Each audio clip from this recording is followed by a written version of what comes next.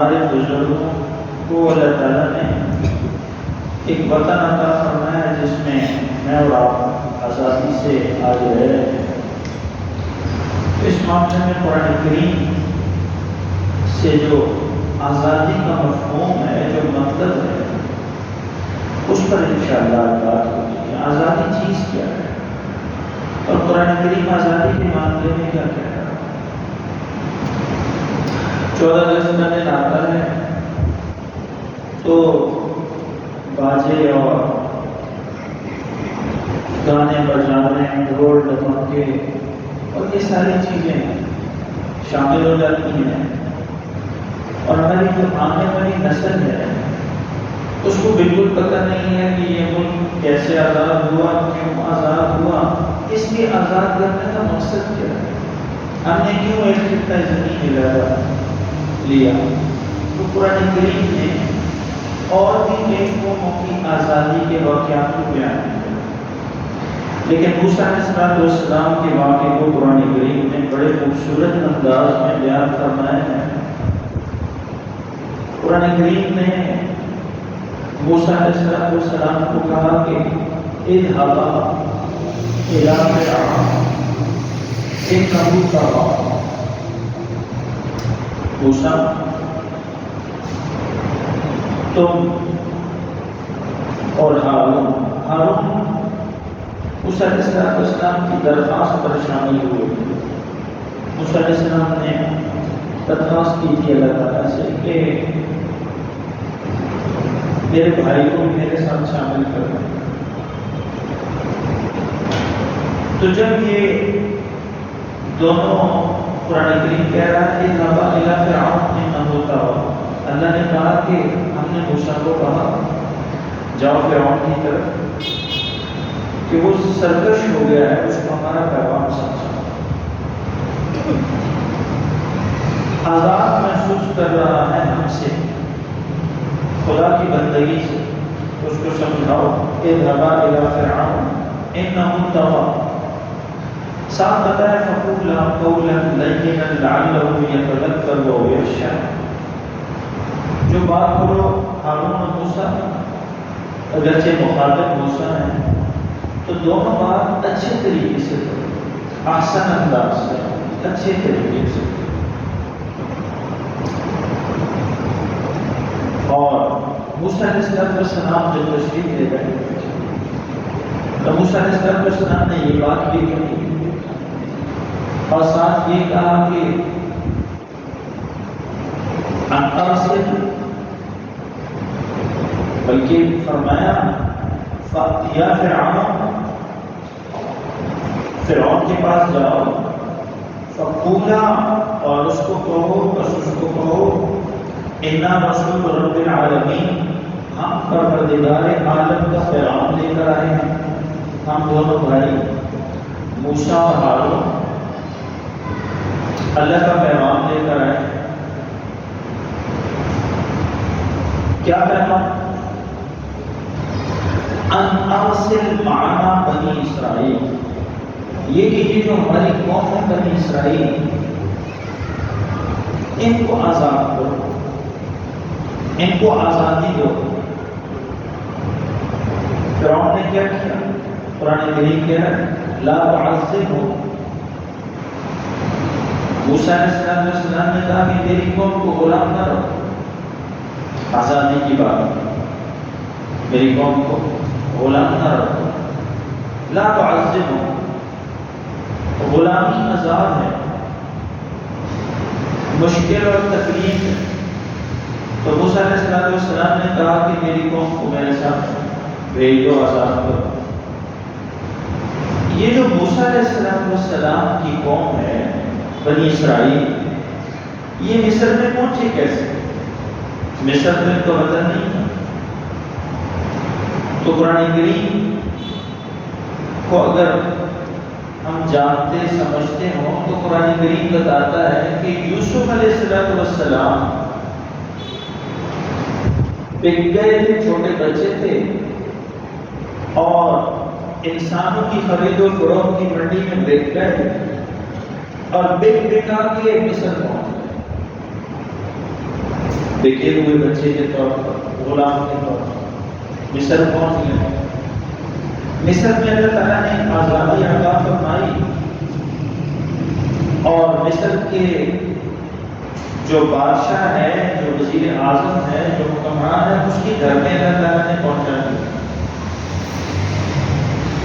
وہاں سے قرآن کریم کا واقعہ سب جانتے ہیں، وہاں سے جیل پہنچ گئے، جیل سے پھر اللہ تعالیٰ نے رہائی نصیب فرمائی، یوسف علیہ السلام کو وزارت مل گئی، وزارت خزانہ مل گئی، خزانے کی وزارت مل گئی، خوراک کی، خزانے کی یہ جو وزارتیں ہیں اہم، یہ اللہ تعالیٰ نے عطا فرمائی۔ پھر وزارت سے پورے ملک کی صدارت، حکومت مل گئی۔ بنیادی طور پر تو یوسف علیہ السلام فلسطین سے چلے تھے، فلسطین کے رہنے والے، ارض مقدس کے رہنے والے، سب باپ داداؤں سے فلسطین مسکن تھا موسیٰ علیہ السلام، تو یوسف علیہ السلام کے بزرگوں کا، تو یہاں سے بک کے مصر پہنچے۔ اللہ کی تقدیر غالب آئی تو اللہ تعالیٰ نے قید خانے سے رہائی فرما کر وزارت عطا فرمائی، وزارت سے صدارت عطا فرمائی، اور پھر یہ سلسلہ چلتا رہا۔ اور جیسے آپ جانتے ہیں کہ جب قوم میں خرابیاں پیدا ہوں تو ان کو غلام بنا دیا تھا، تو پھر ایک وقت آیا کہ موسیٰ علیہ السلام کے جو آبا و اجداد ہیں، یعنی یوسف علیہ السلام اور ان کے خاندان میں جو یوسف علیہ السلام کی چلتی ہوئی بادشاہت تھی، حکومت تھی، حکمرانی تھی، وہ چھن گئی، اور مصر میں رہنے والے لوگوں نے ایک کو غلام بنا دیا۔ پہلے یہ حکومت کرتے تھے مصر میں، پھر یہ وقت کے ساتھ ساتھ غلام بن گئے۔ اسی غلامی میں موسیٰ علیہ السلام بنی اسرائیل میں اللہ تعالیٰ نے پیدا فرمایا، اور پھر آپ جانتے ہیں کہ حکومت کا آرڈر یہ تھا کہ کوئی بھی نر بچہ، مرد بچہ، میل بیبی کوئی زندہ نہیں رہے گا۔ فرعون کو اس کے نجومیوں نے، آتشیوں نے بتا دیا تھا کہ ایک بچہ پیدا ہوگا جو تیری حکومت کے خاتمے کا سبب ہوگا، تو اس نے پھر بچے قتل کروانے شروع کر دیے۔ جہاں وہ بچہ پیدا ہوتا اس کی انٹیلیجنس، اس کی خفیہ پولیس کے لوگ آتے اور وہ بچے کو لے جاتے اور قتل کرتے تھے۔ موسیٰ علیہ السلام، مختصر عرض کر رہا ہوں، تمہید تھوڑی لمبی ہو گئی۔ موسیٰ علیہ السلام کو اللہ تعالیٰ نے چونکہ باقی رکھا، تو موسیٰ علیہ السلام کی اماں کو کہا کہ اس کو پانی میں ڈال دو، إِنَّا رَادُّوهُ إِلَيْكِ وَجَاعِلُوهُ مِنَ الْمُرْسَلِينَ، تجھے تیرا بیٹا بھی واپس کروں گا اور نبی بھی بناؤں گا، تو میرے کہنے پر مجھ پر اعتماد کر کے بچے کو پانی میں ڈال دیا۔ تو بکسے میں ڈال کر پانی میں ڈال دیا۔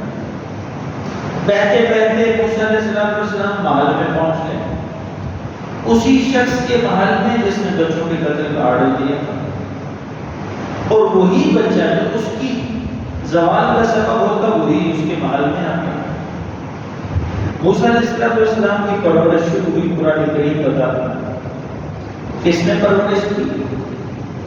امرأۃ فرعون، فرعون کی جو زوجہ محترمہ ہے حضرت آسیہ علیہ السلام، انہوں نے موسیٰ علیہ السلام کی پرورش کی، موسیٰ علیہ السلام کو بڑا کیا۔ پھر موسیٰ علیہ السلام نے دو جو شخص جھگڑ رہے تھے، ایک ان میں ظلم کر رہا تھا، دوسرے کو مار رہا تھا، تو ظالم کو ہٹانے کے لیے، مظلوم کو بچانے کے لیے ظالم کو جو تھوڑا دھکا دیا، دور کرنا چاہا، تو وہ گھونسے کی صورت میں اس کو لگا اور وہ مر گیا، اور موسیٰ علیہ السلام کو شہر چھوڑنا پڑ گیا۔ موسیٰ علیہ السلام مدین کے قصبے میں چلے گئے، وہ قرآن کریم نے واقعہ ذکر کیا، وہاں شعیب علیہ السلام اور ان کی 2 بیٹیوں کا واقعہ، وہاں شادی ہوئی موسیٰ علیہ السلام کی حضرت شعیب کی ایک بیٹی سے، 10 سال وہاں موسیٰ علیہ السلام رہے۔ واپس اللہ تعالیٰ نے حکم دیا کہ جاؤ اذهبا الی فرعون، فرعون نبوت عطا فرمائی، اللہ نے نبوت دی اور کہا کہ جاؤ فرعون کو، وہ باغی ہے اور سرکش ہے، اس کو میرا پیغام سمجھاؤ، میرا پیغام دو۔ کہ کتنی لمبی میں نے تقریر درس کی۔ موسیٰ علیہ السلام فرعون کے دربار میں پہنچ گئے اللہ کا پیغام دینے کے لیے، ساتھ ہارون ہیں، اور کیا کہا؟ ارسل معنا بنی اسرائیل لا تعذبهم، میری قوم کو تم نے غلام بنا رکھا ہے، غلامی عذاب ہے، میری قوم کو میرے ساتھ بھیجو۔ یہ جو بارڈرز ہیں، یہ تمہاری فوج اور پولیس ہے، یہ جو پابندی ہے ہمارے نکلنے پر، اس کو آزاد کرو، اس کو اٹھاؤ، مجھے اور میری قوم کو واپس فلسطین جانا ہے۔ اس پوری بات کا خلاصہ کیا ہے؟ یوسف علیہ السلام فلسطین سے آئے تھے مصر، اور پھر اس سارے لمبے عرصے کے بعد موسیٰ علیہ السلام واپس فلسطین جانا چاہ رہے ہیں، اپنے وطن کو، اور فرعون سے آزادی حاصل کرنا چاہ رہے ہیں۔ فرعون کو کہا کہ میری قوم کو میرے ساتھ بھیجو، تو فرعون نے فوراً کیا کہا؟ قرآن کریم نے بہت زبردست ذکر کیا ہے اس کا۔ قال، کہنے لگا، أَلَمْ نُرَبِّكَ فِينَا وَلِيدًا وَلَبِثْتَ فِينَا مِنْ عُمُرِكَ سِنِينَ، بات سنو، تم آج اپنی قوم کو آزاد کروانے میرے سامنے آ گئے ہو، کیا تم بھول گئے کہ تمہیں بچپن میں نے پالا تھا؟ موسیٰ علیہ السلام کو، اور باقی موسیٰ علیہ السلام اس کے گھر میں بڑے ہوئے، کہا تم قوم آزاد کروانے تو آ گئے ہو، کیا تم اس بات کو بھول گئے کہ تم میرے گھر میں تمہاری پرورش ہوئی، میں نے تمہیں پالا؟ اور کیا کہا؟ لبثت فینا من عمرک سنین، تم بڑے ہی ہمارے گھر میں ہوئے، تمہاری عمر کی کئی سال ہمارے گھر میں گزرے۔ پھر کہنے لگا، فعلت فعلتک التی فعلت، پھر تجھ سے ایک کام ہوا جو تو کر گیا، تو نے کارنامہ کیا، کیا؟ وہ بندہ مار دیا تم نے، میری قوم کا بندہ مار دیا۔ تم بنی اسرائیل سے تعلق رکھتے ہو، میں قبطی ہوں، میری قوم کا بندہ تم نے کونسا مارا اور میری قوم کا بندہ مار دیا، اور تم پھر وہاں سے بھاگ بھی گئے، چلے گئے۔ آج تم آئے ہو کہ قوم، تمہاری قوم کو میں آزاد کروں، تو تم ذرا یاد کرو تمہاری پرورش میں نے کی، تمہیں اپنے گھر میں بڑا کیا، اور انت من الکافرین، تم تو بڑے ناشکرے ہو۔ موسیٰ علیہ السلام کو کہا انت من الکافرین، تم تو بڑے ناشکرے ہو، میرے ٹکڑوں پر پلے، میرے گھر میں رہے، میں نے اپنے گھر میں بڑا کیا، پھر تم نے ایک بندہ مارا، اور بندہ مار کے تم بھاگ گئے، اور آج آ گئے ہو تم قوم کو آزاد کروانے۔ تو موسیٰ علیہ السلام نے ان ساری باتوں کا کیا خوبصورت جواب فرمایا، بات سنو۔ قال، کہنے لگے، موسیٰ علیہ السلام کہنے لگے، فعلتها اذا انا من الضالین، وہ جو تیری قوم کا بندہ میرے موقع سے مر گیا، مجھے نہیں پتا چلا، میں نے جان بوجھ کے نہیں مارا، میں مارنا نہیں چاہتا تھا، میں تو وہ دونوں کو چھڑوا کر یہ ظلم کر رہا تھا، تو اس کو میں نے دھکے سے دور کیا کہ ظلم نہ کرو، کسی مسکین غریب کو مت مارو۔ تو مجھ سے وہ جو حادثہ ہوا، میں نے اس کو جدا کیا، وہ مر گیا، کیونکہ میں بے خبر تھا، میں مارنا نہیں چاہتا، میں قتل نہیں کرنا چاہتا۔ تمہاری ایک بات کا تو جواب یہ ہے، دوسرا فرمایا فَخَرَجْتُ مِنْكُمْ لَمَّا خِفْتُكُمْ، پھر میں جب اپنی گرفتاری کی وجہ سے یہاں سے بھاگ گیا، نکل گیا، تمہارے ملک کو میں نے چھوڑ دیا، تمہاری زمین سے، ملک، شہر سے میں نکل گیا، مجھے معلوم تھا کہ مجھے گرفتاری ہوگی، حالانکہ میں نے جان بوجھ کے پتہ قدر نہیں کیا۔ فَوَهَبَنِي رَبِّي حُکْمًا وَجَعَلَنِي مِنَ الْمُرْسَلِينَ، میرے یہاں تیرے علاقے، ملک، زمین سے نکلنے کے بعد اللہ تعالیٰ نے مجھے دانائی، فہم، سمجھ عطا فرمائی اور مجھے رسول بنا کر تیری طرف بھیجا۔ اور رہا تیری یہ بات، فرعون نے کیا بات کی؟ بہت عام بات ہے، بڑے قرآن کریم کی بات ہے، بڑے مزے کی بات ہے۔ کہا جو تم یہ کہہ رہے ہو نا، أَلَمْ نُرَبِّكَ فِينَا وَلِيدًا، کیا ہم نے تمہیں چھوٹی عمر میں تمہاری پرورش نہیں کی، تمہیں پالا نہیں ہے؟ وَلَبِثْتَ فِينَا مِنْ عُمُرِكَ سِنِينَ، اور تمہاری زندگی کے کئی سال یہاں ہمارے گھر میں گزرے نہیں ہیں۔ اس احسان کو بدلا، میں مانتا ہوں احسان، لیکن فرمایا تِلْكَ نِعْمَةٌ تَمُنُّهَا عَلَيَّ أَنْ عَبَّدْتَ بَنِي إِسْرَائِيلَ، کیا مجھے اپنے گھر میں میری پرورش کرنے، مجھے بڑا کرنے، مجھے پالنے کا یہ صلہ ہے؟ تم یہ توقع رکھتے ہو کہ میں اور میری قوم تمہارے غلام بن کر؟ زبردست جواب دیا نہیں، نبی ہے تو موسیٰ علیہ السلام نے زبردست جواب دیا، میں گھر میں بڑا کرنے، پرورش کرنے اور اپنے گھر میں رکھنے کا کیا یہ صلہ تم مجھ سے توقع رکھتے ہو کہ میں چونکہ تمہارے گھر میں پڑا ہوا، اب تمہارے گھر میں میری زندگی کے کئی سال گزرے، تو اب تم مجھے اور میری قوم کو غلام بنا دو؟ کیا تم یہ توقع ہو؟ کیا اس نیکی کا یہ صلہ چاہتے ہو؟ یہاں تک بات میں نے عرض کی ہے۔ موسیٰ علیہ السلام کی آزادی اور آپ کی قوم کی آزادی کی بات ہوا کیا؟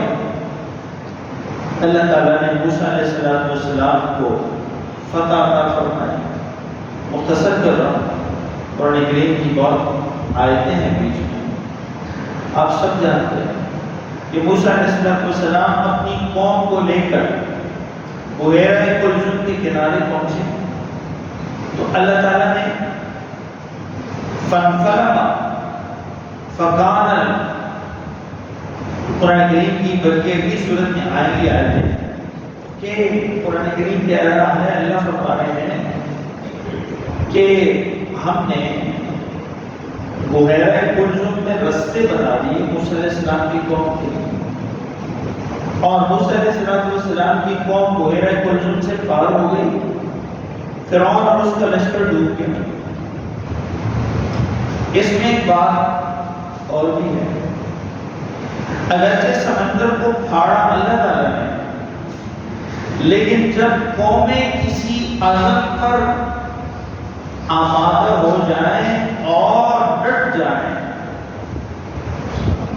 تو معلوم ہوا کہ سمندر کی رستے دے دیتے ہیں۔ جب قومیں کسی عزم اور مقصد پر ڈٹ جائیں تو سمندروں کو بھی رستہ دینا پڑ جاتا ہے، سمندر بھی رستے دیتے ہیں۔ موسیٰ علیہ السلام کی قوم آزاد ہو گئی، موسیٰ علیہ السلام اپنی قوم کو لے کر ارض فلسطین، جہاں سے یوسف آبا و اجداد میں سے غلام بن کر مصر پہنچے، وہاں سے غلامی میں موسیٰ علیہ السلام اور آپ کی قوم غلامی کی زنجیروں کو توڑ کر دوبارہ فلسطین پہنچے، تو موسیٰ علیہ السلام نے کیا کیا؟ فرعون سے آزادی کے دن کو شکر نعمت کے طور پر منایا۔ اب بات سمجھ آتی ہے؟ فرعون اور اس کی ظلم و ستم اور اس کی بادشاہت اور اس کی قوم کی زیادتیوں سے آزادی کے دن کو خوشی کے طور پر منایا، شکر کے طور پر۔ کیسے؟ حوالہ ایک تو قرآن کریم سے حوالہ میں نہیں رس کرتے. بخاری شریف کی روایت ہے، رسول اللہ صلی اللہ علیہ وسلم نے مدینہ منورہ کے یہودیوں کو پوچھا کہ یہ جو 10 محرم الحرام کا تم نے روزہ رکھا ہے یہ کس خوشی میں رکھا؟ تو انہوں نے کہا کہ اس دن 10 محرم الحرام کو اللہ تعالیٰ نے موسیٰ علیہ السلام اور آپ کی قوم کو فرعون کے ظلم سے نجات عطا فرمائی، تو ہم نے شکر نعمت کے طور پر روزہ رکھا، شکرانے کا روزہ رکھا. تو حضور نے کیا فرمایا؟ نحن احق بموسیٰ منکم، نحن احق بموسیٰ منکم، موسیٰ پر تم سے زیادہ میرا حق ہے، وہ میرے بھائی ہیں. تم ایک روزہ رکھ کر فرعون سے آزادی کا شکرانہ ادا کر رہے ہو، میں 2 روزے رکھ کر اپنے بھائی کے ساتھ اظہار یکجہتی کروں. اور رسول اللہ صلی اللہ علیہ وسلم نے رکھے روزے.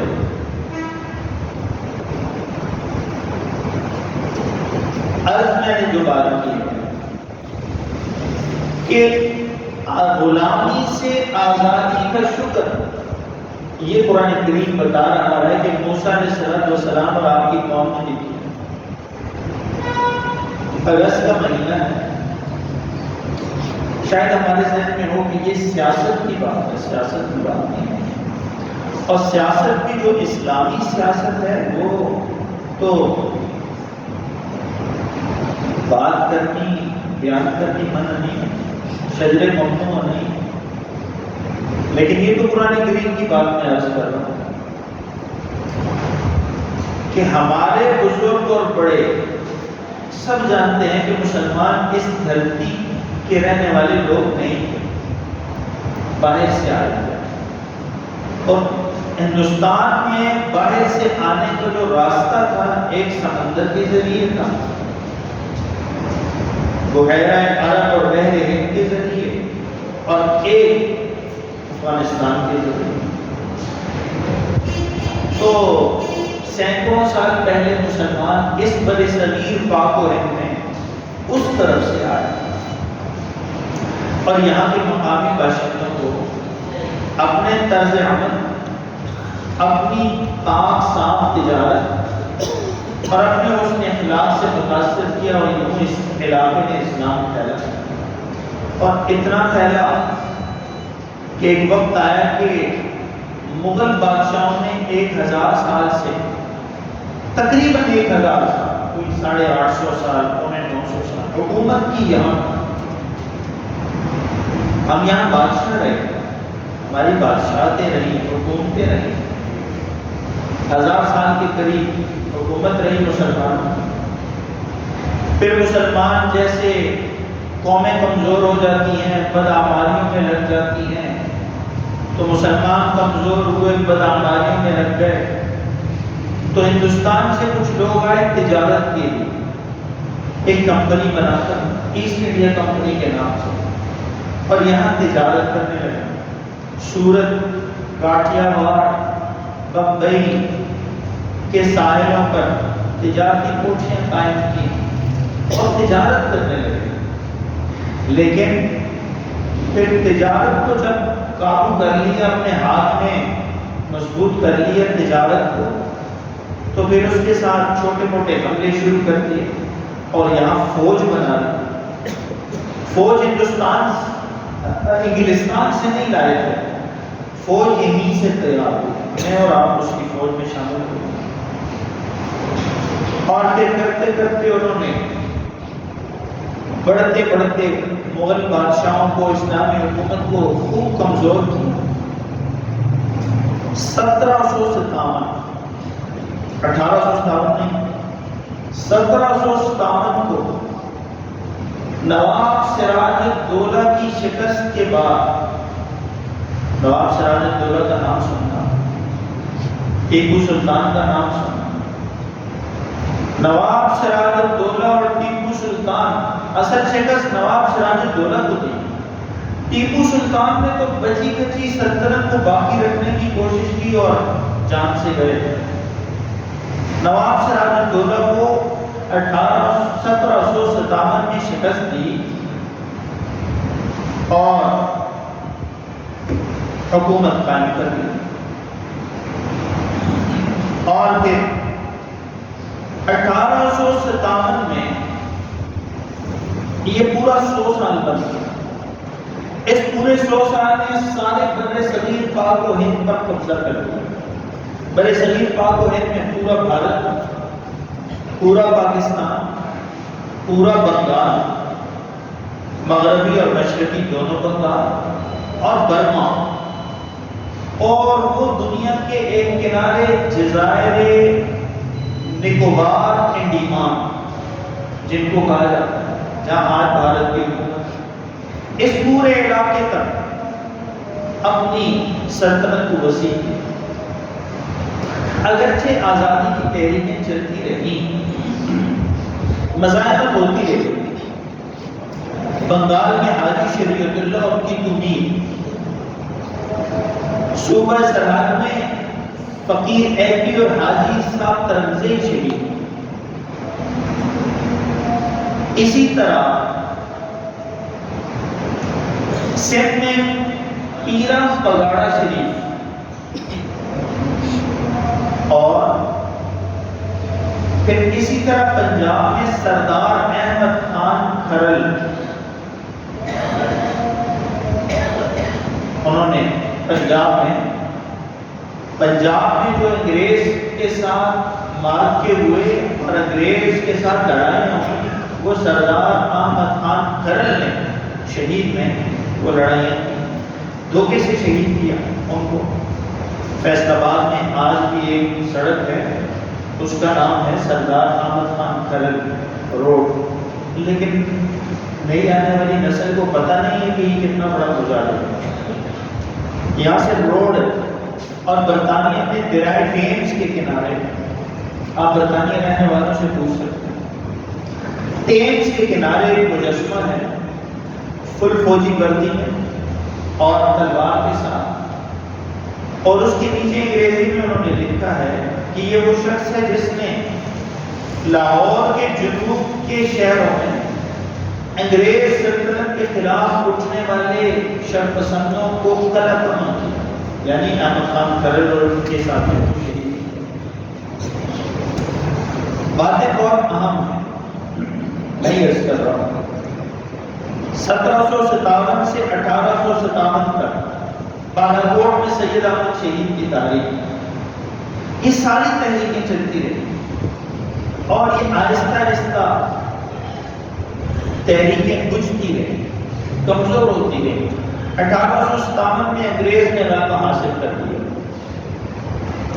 اور یہاں جو پڑھے لکھے لوگ تھے ان کو یک جنبش قلم ان پڑھ قرار دیا، جو عربی اور فارسی جانتے تھے ان کو ان پڑھ کہا گیا، اور انگریزی نظام میں تعلیم لایا گیا کہ جو 5ویں پاس، پرائمری پاس، میڈل پاس، میٹرک پاس، انٹر پاس ہوگا وہ تعلیم یافتہ ہوگا۔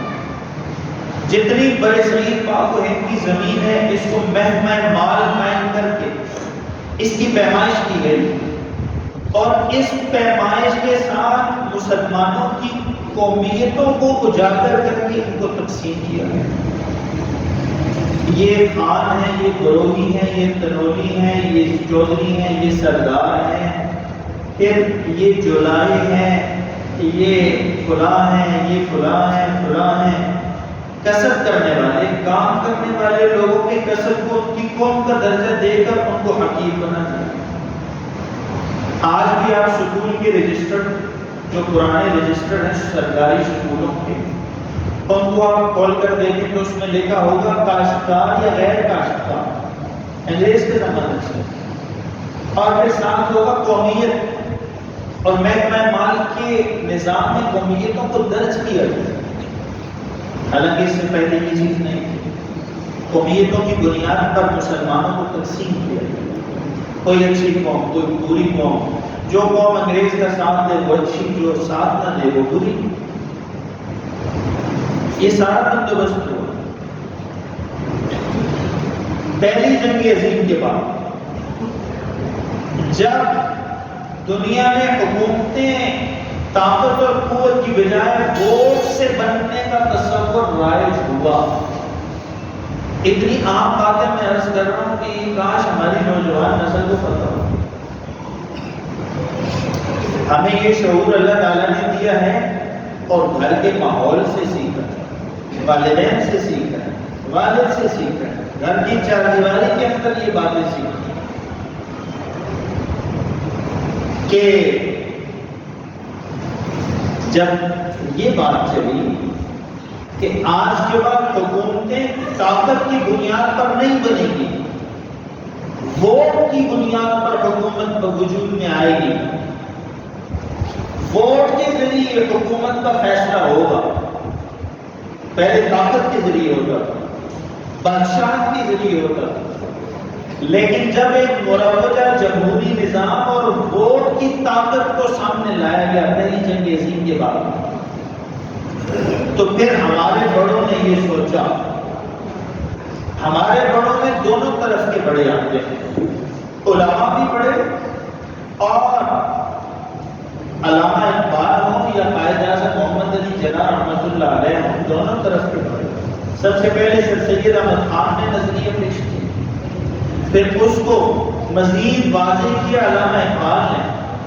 کس بنیاد پر؟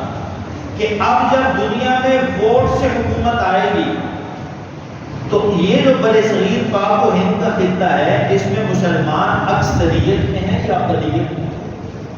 اقلیت. اس خطے میں مسلمان اکثریت میں ہیں یا اقلیت میں؟ اقلیت میں. ہندوؤں سے اقلیت میں ہے. اور ہمارے بڑوں نے یہ سوچا کہ جب ووٹ سے فیصلہ ہوگا حکومتوں کا تو ووٹ ڈلیں گے ہندوؤں کے ہندوؤں کو، مسلمانوں کے مسلمانوں کو، اور تعداد میں ہندو زیادہ ہیں، ووٹوں کی گنتی میں بڑھ جائیں گے. اور جب یہ بڑھ جائیں گے تو ان ہندوؤں پر اور سکھوں پر اور دیگر اقوام پر 1000 سال تقریباً مسلمانوں نے حکومت کی ہے. جب ہندو حکومت میں آئیں گے تو 1000 سال کی حکومت کا بدلہ لیں گے یا نہیں لیں گے؟ لیں گے. عقل میں آنے والی بات. ہمارے بڑوں نے سوچا کہ جب ووٹ کے ذریعے حکومت تبدیل ہوگی برے صغیر پاک و ہند میں، تو ووٹ کے ذریعے آنے والی ہندو حکومت 1000 سال کی مسلمان حکومتوں اور بادشاہیوں کا بدلہ لے گی. پھر تصور ہو رہا. علامہ اقبال نے فرمایا کہ مسلمان اور ہندو دو الگ الگ قومیں ہیں.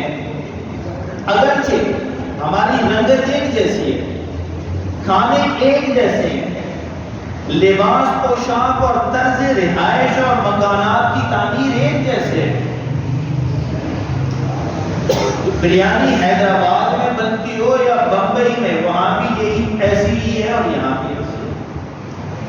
حلیم لکھنؤ میں بنتی ہو یا لاہور میں، ایک جیسی ہے. نہاری حیدرآباد دکن میں بنتی ہو یا کراچی اور لاہور، کوئی فرق نہیں. لیکن عقیدے کا فرق ہے. میں مسلم ہوں، یہ ہندو ہے، یہ میرے نزدیک کافر ہے، میں اس کے ساتھ اکٹھا نہیں کر سکتا اور اس کے زیر اثر بھی نہیں رہ سکتا، میں اس کا محکوم بن کے نہیں رہ سکتا. یہاں سے تصور ابھرا. ہمارے بڑوں نے ایک نظریہ پیش کیا کہ مسلمان اور ہندو اگرچہ برے صغیر میں رہنے والے لوگ ہیں، شکل و صورت میں آپس میں ملتے جلتے ہیں، لیکن یہ دو علیحدہ قومیں ہیں، دو علیحدہ دین ہیں. ہمارے علماء نے کہا کہ ہمارا دین الگ ہے، ہماری سیاسی قیادت نے کہا کہ ہماری تہذیب اور کلچر الگ ہے. دونوں باتیں ایک جیسی ہیں، ایک ہی مطلب. ہماری سیاسی قیادت نے کہا کہ ہماری تہذیب اور کلچر علیحدہ ہے، ہماری دینی قیادت نے کہا کہ ہمارا مذہب اور دین علیحدہ ہے. اور پھر علامہ اقبال کے اس دیے ہوئے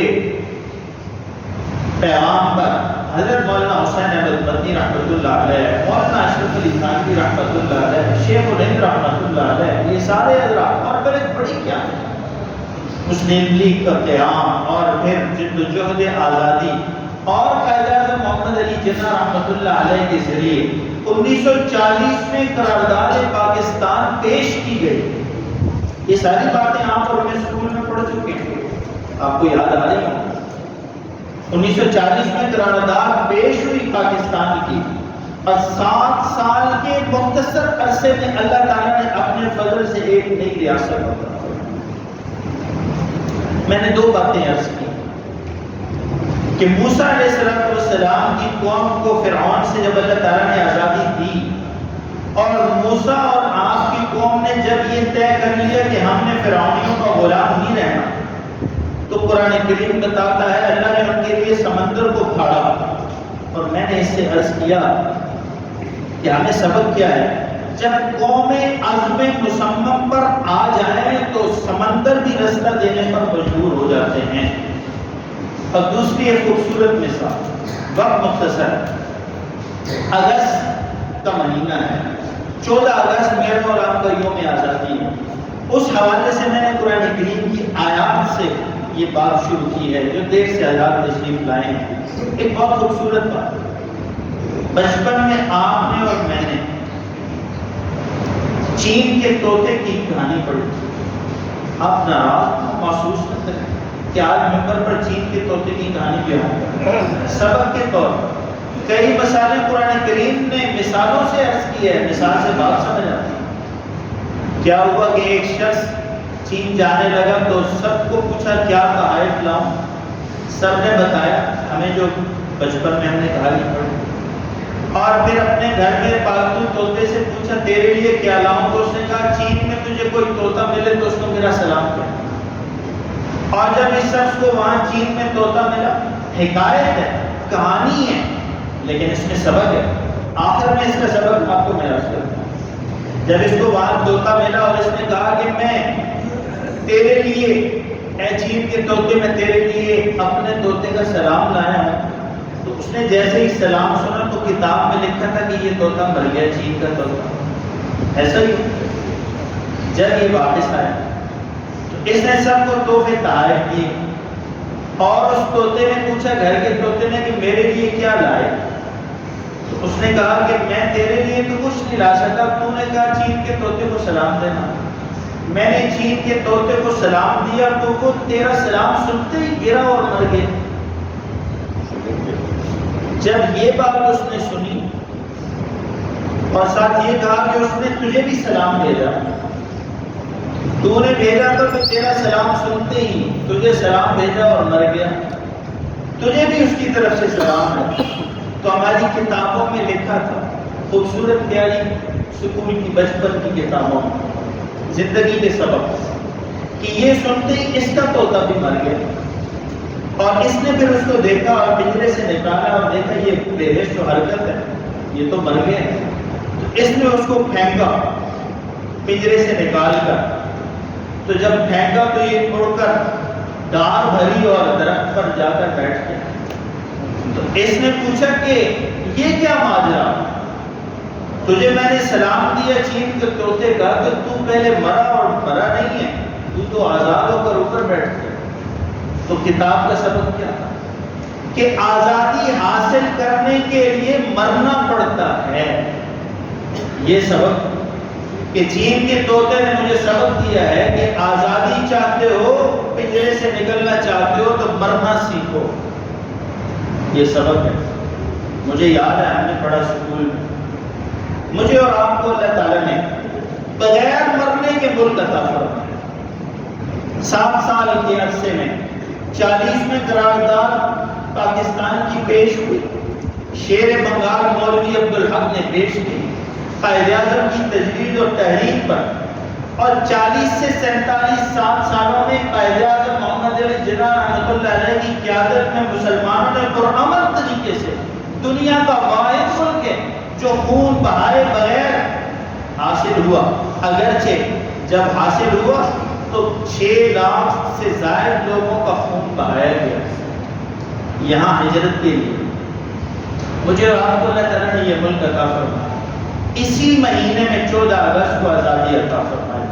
قرآن کریم نے موسیٰ علیہ السلام کی قوم کی آزادی کا ذکر کیا، اور میں نے گزارش کی کہ بخاری شریف کی روایت ہے، رسول اللہ صلی اللہ علیہ وسلم نے یہود مدینہ سے پوچھا کس چیز کا 10 محرم کو روزہ رکھے پھرتے ہو؟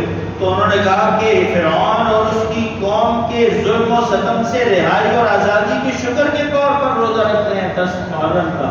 تو حضور نے فرمایا کہ موسیٰ میرے تم سے زیادہ میرے قریب اور میرے بھائی ہیں، وہ میں زیادہ مستحق ہوں کہ میں اس پر شکر ادا کروں، میں 2 روزے رکھوں گا. معلوم ہوا آزادی کی نعمت ایسی ہے جس پر شکر واجب ہے. آزادی کا تذکرہ ایسا ہے، اور یہ آزادی کا تذکرہ، آزادی کی نعمت، اس پر شکر واجب ہے. میرے بزرگوں، بھائیوں، دوستوں، مجھے اور آپ کو اللہ تعالیٰ نے یہ ملک عطا فرمایا، پیارا ملک. 14 اگست کے حوالے سے صرف یہ بات عرض کرنی ہے کہ میرے اور آپ کے بڑے جب یہاں بیٹھے، ملک حاصل ہوا، تو پہلی خاص طور پر نوجوانوں کو، آج میرے اور آپ کی جو نئی آنے والی نسل ہے، زی جنریشن، کی بورڈ جنریشن، اس کو کوئی پتہ نہیں ہے 14 اگست کیا ہے اور 14 اگست کی آزادی کیا ہے، اور یہ ملک کس مقصد کے لیے حاصل کیا گیا. اگر یہ مذہب کے نام پر علیحدہ ملک نہ حاصل کیا جاتا تو آزادی نماز پڑھنے کی تو ہندوستان میں بھی تھی، وہاں متحدہ ہندوستان میں ہمارے بڑے بیٹھے، اور پہلی دستور ساز اسمبلی میں قرارداد مقاصد پیش کی گئی. قرارداد مقاصد کی 3 بڑی بنیادیں ہیں، اور سے سن لیں. سوال ہوگا مجھ سے اور آپ سے قیامت کے دن اگر ہو گیا کہ تمہیں ملک دیا تھا، تم نے اس کا کیا حشر کیا، کیوں گندا کیا اس کو، اسلام کے نام پر مملکت عطا فرمائی، اس کو کیوں ظلم و ستم کا شکار کیا، کیوں گناہوں سے بھر دیا اس کو، اس پاک وطن کے چہرے کو کیوں پوری دنیا میں داغدار کر دیا کہ تم پاسپورٹ آگے کرتے ہو تو لوگ کہتے ہیں ہٹ جاؤ، دفع ہو جاؤ، پاکستانی آ گئے. کس نے کیا؟ میں نے اور آپ نے. ہمارے بڑوں نے نہیں کیا، بڑوں نے تو وطن لے کے دیا. قرارداد مقاصد میں 3 بڑی بنیادیں طے کی. دستور ساز اسمبلی نے، پہلی دستور ساز اسمبلی نے، حاکمیت اللہ کی ہوگی، یہاں اس ملک میں حاکمیت اللہ کی ہوگی. حکومت عوام کے منتخب نمائندوں کے ذریعے چلائی جائے گی.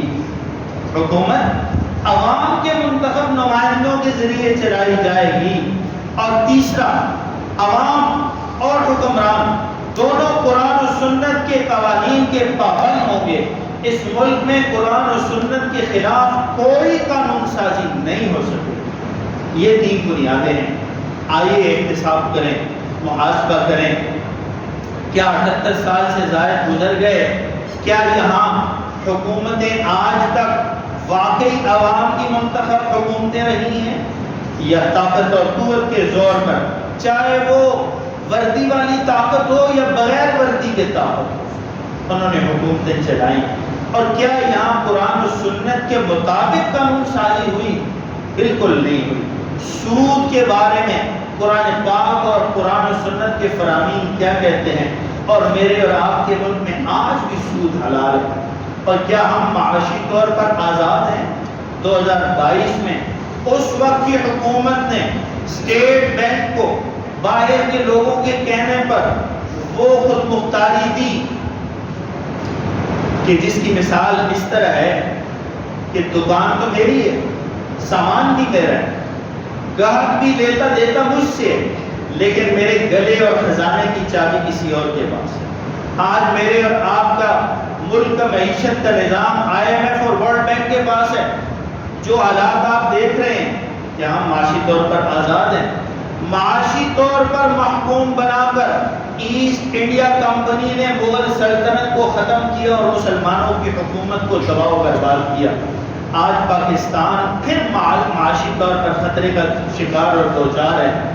آپ جانتے ہیں پہلگام واقعہ ہوا اور اس واقعے کے وقت امریکن نائب صدر JD وینس وہ بھارت میں موجود ہیں، وہاں سے ان کی شادی ہے، اور انہی کی آشیرواد پر انڈیا نے ہم پر حملے شروع کر دیے. اور پھر آپ جانتے ہیں وہ جو بابا جی ہیں آج کل امریکہ کے صدر ہیں سفید رنگت والے، پھر پہلے جنگ بھی شروع کروائی اور پھر اپنے دوست کو بچانے کے لیے جنگ بند بھی کروا دی۔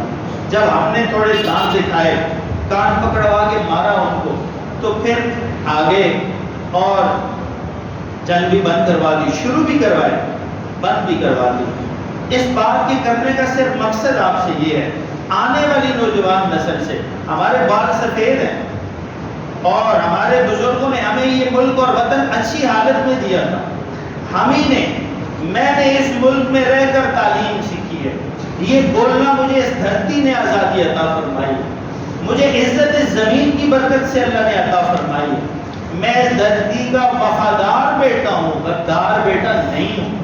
صرف بات نظر کرنے کا مقصد یہ ہے کہ ہماری آئندہ آنے والی نسل اس دھرتی سے وفا کرے، اس ملک کو اپنا سمجھے، اس وطن کو صاف کرے، اس ملک کے اندر قرآن و سنت اور شریعت کے متصادم کسی کام کو برداشت نہ کرے، اور جو گندگی ہم اس ملک کے اندر مچا چکے ہیں اس گندگی کو ہم اپنے ہاتھوں سے دور اور صاف کریں۔ یہ کلمے کے نام پر بننے والا ملک ہے، اور یہ دھرتی مجھے اور آپ کو اللہ تعالیٰ نے ہمارے بزرگوں کی محنت سے آزاد کر کے دی ہے۔ 14 اگست کو آزادی کا دن آئے گا، 2 رکعت شکرانے کے آزادی کے نوافل پڑھیں کہ اللہ تو نے مجھے اور میرے بزرگوں کو سانس لینے کی، آزاد سانس لینے کی توفیق عطا فرمائی۔ ہم یہاں غلام نہیں ہیں، اگرچہ غلام بنانے کی کوششیں ہوتی رہتی ہیں، آئین بدل دو، قانون بدل دو، طرز حکومت بدل دو۔ ہمارے بڑوں نے فیصلہ کیا یہاں صدارتی نظام بھی نہیں ہوگا، یہاں مارشل لا کا نظام بھی نہیں ہوگا، یہاں پارلیمانی نظام کے ذریعے طرز حکومت چلے گا۔ اس کو ختم کرنے کے لیے کوششیں ہوتی رہتی ہیں، لیکن ہمارے بڑوں نے جو فیصلہ کیا وہ صحیح فیصلہ، اور ہم شعور اپنا بیدار کریں، ہمیں پتہ ہو یہ ملک اللہ نے کیسے دیا، کیوں دیا، کس کام کے لیے دیا۔ یہ صرف گانے بجانے کے لیے اور ظلم و ستم کے لیے۔ آج آپ دیکھیں اخبار بھرے ہیں، میں نے پڑھنا چھوڑ دیا، اخبار بھرے ہوتے ہیں، بچہ اغوا ہوا زیادتی ہوئی قتل ہو گیا، عورت اغوا ہوئی زیادتی ہوئی قتل ہو گئی، اس کے علاوہ آپ کو خبر کوئی نہیں نظر آئے گی۔ اس دھرتی کو میں نے اور آپ نے کبیرہ گناہوں سے اس کی زمین اور فضاؤں کو آلودہ کر لیے۔ آئے میں اور آپ اللہ کی بارگاہ میں توبہ کریں کہ ہم اپنی دھرتی کو گندا کرنے پر اللہ تجھ سے شرمندہ ہے، ہم تیری بارگاہ میں توبہ کرتے ہیں، ہمیں آزادی کی نعمت کی قدر کی توفیق عطا فرما، اس ملک کو ترقی عطا فرما، اس کو خوشحالی عطا فرما، ہماری آزادی کو قائم اور دائم فرما، اور جو مقبوضہ کشمیر ہم سے چھن گیا ہے اللہ اس کو بھی آزادی نصیب فرما۔ بنگال ہم سے علیحدہ ہوا، ہمارے بڑوں نے ہمیں بنگال بھی لے کر دیا تھا، وہ بھی لے گئے، اللہ اس کو بھی آزادی نصیب فرما، اور ہندوستان کو بھی اللہ پاکستان ہمیں بنانے کی توفیق نصیب فرما۔ یہ وقت آئے گا ایک دن، میں اور آپ ہوں گے نہیں ہوں گے، وہ ہندوستان بھی پاکستان ہوگا اور پوری دنیا پر اسلام کی بادشاہی ہوگی۔ اللہ مجھے اور آپ کو کہے سنے پر عمل کی توفیق عطا فرمائے، آزادی کی نعمت کی قدر کی توفیق عطا فرمائے، شکر نعمت کی توفیق عطا فرمائے۔ اس دھرتی سے بدداری اور گناہوں کے جو سودے ہم نے کیے ہیں اللہ ان کو معاف فرمائے اور ان سے توبہ کرنے کی توفیق نصیب فرمائے۔ یہی 14 اگست کا پیغام ہے، یہ باجے اور وہ یہ نہیں ہے۔ جھنڈا لگائیں، پرچم لہرائیں، شکرانہ ادا کریں، خوشی منائیں، لیکن اس دائرے کے اندر جو دائرہ اللہ اور اس کے رسول نے کھینچ رکھا ہے اس سے باہر ہو کر نہیں۔ اللہ مجھے اور آپ کو عمل کرنے کی توفیق نصیب فرمائے۔